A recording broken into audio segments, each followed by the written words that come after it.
এ কি রাহুল আমার বোনের সাথে এখানে কি করছে? ও তো আমায় বললো অফিসে যাচ্ছে, তার মানে অফিসে যাওয়ার নাম করে আমার বোনের সঙ্গে এখানে। ছি। শ্রুতি, তুমি এখানে কি করছো? আর তুমি আমার গায়ে হাত তুলে কেন?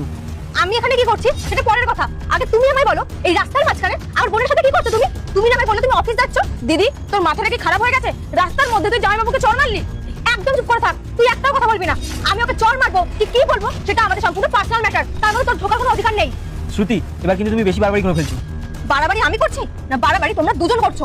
আর তুমি তো আমাকে মিথ্যা কথা বলে ঘর থেকে বেরিয়েছো, আর কাউকে পেলে না, শেষ পর্যন্ত আমার বোনের সঙ্গে পশ্চিম এসে করছো। ছি, তোমাকে দেখে আমার লজ্জা লাগছে। তুমি আমার হাজবেন্ড, আর তোমাকে আমি ভালোবেসে বিয়ে করেছি, আর তুমি কি করলে? শেষ পর্যন্ত আমাকে চিট করলে, তা আমার নিজের বোনের সাথে। আর তোকেও বলি হারি, তুই তো আমার নিজের বোন, নিজের মায়ের পেটের বোন, আমাদের মধ্যে রক্তের সম্পর্ক আছে। আরে ও তো একটা বাইরের ছেলে, ওর সঙ্গে না আছে আমার রক্তের সম্পর্ক, ও এটা করতেই পারে, কিন্তু তুই কি করে করতে পারলি? তোর একবারও দ্বিধাবোধ বাঁধলো না যেটা আমার নিজের দিদি হয়, ওর সাথে কি করে করবো এটা? ছি, তোকে আমার বোন বলতে না ঘেন্না লাগছে। তুই বোন নামে না একটা বাজে মেয়ে। দিদি, তুই কি বলছিস কি এসব? তুই ভুল বুঝছিস। তুই আমার কথাটা শোন, আমি তোকে সবকিছু বুঝিয়ে। চুপ, একদম চুপ। আমাকে বোঝানোর মতো না তোরা কিছুই করিসনি, আর আমার যা বোঝার যা দেখার আমি বুঝেও নিয়েছি, দেখেও নিয়েছি। তোরা এতদিন আমাকে তো ঘোল খাইয়ে এসেছিস, এখন আর খাওয়াতে হবে না। আমার কপালে কি লেখা আছে? কি মনে হয় আমাকে দেখে? আমি কি ছোট? আমি কি বাচ্চা? আমি কিছুই বুঝি না? তোরা যেটা করছিস না সেটা আমি ভালো মতোই বুঝতে পারছি, কিন্তু আমি কখনো ভাবতে পারিনি তোরা দুজন আমার সঙ্গে এই জিনিসটা করবি।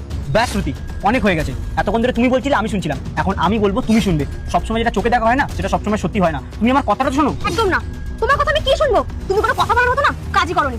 আমার ভালো লাগছে না তোমার সাথে কথা বলার, আমার কোনো রকম ইচ্ছা নেই। তোমাকে আমি ডিভোর্স দেবো, তোমার সঙ্গে আমি থাকবো না, তোমার সাথে আমার ওটা দেখা হবে। তুমি কি ডিভোর্স দেবে আমাকে? আমি তোমাকে ডিভোর্স দিচ্ছি। আর একটা কথা শুনে নাও, যেই সম্পর্কে ভালোবাসা, বিশ্বাস, ভরসা নেই, সেই সম্পর্ক আমি রাখতে চাই না। তুমি জানতে চাও তো যে আমি আর তোমার বোন এখানে কি করছিলাম? তাহলে শোনো। তুমি যদি মাকে ভালোবাসো তাহলে সাবস্ক্রাইব করো, আর যদি বাবাকে ভালোবাসো তাহলে লাইক করো।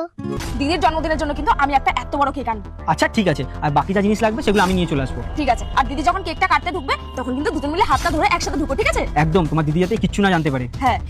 দ্বিতীয় পর্ব দেখতে এখনই সাবস্ক্রাইব করুন। পরবর্তী পর্ব খুব শীঘ্রই আপলোড করা হবে, মিস করবেন না।